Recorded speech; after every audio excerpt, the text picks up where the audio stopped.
arestado ang isang lalaking kabilang sa top 10 most wanted persons sa antas ng distrito matapos isilbi ng mga otoridad ang warrant of arrest laban sa kanya sa barangay Mapulang Lupa, Panday, Bulacan. Kinilala ang akusado na 45 anyos. Siya ay naharap sa kasong frustrated murder at nakatala bilang number 4 sa top 10 most wanted person sa district level at top 5 most wanted person naman sa station level ng Navotas City Police Station. Inaresto ang akusado ng mga operatibo ng Warrant and Subpoena Section sa bisa ng Warrant of Arrest na inisyu ng Regional Trial Court, Branch 170, Malabon City.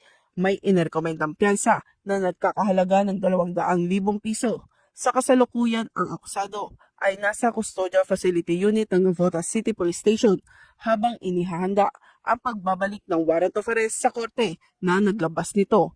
Ang matagumpay na operasyong ito ay patunay ng patuloy na pagsisikap ng Northern Police District alinsunod sa advokasiyang bagong PNP para sa bagong Pilipinas, serbisyong mabilis, tapat at nararamdaman. Mula rito sa Northern Police District, ako po ang iyong PNN correspondent, Patrolwoman Blaiselet Esperanza, alagad ng batas, tagataguyod ng Balitang Pulis.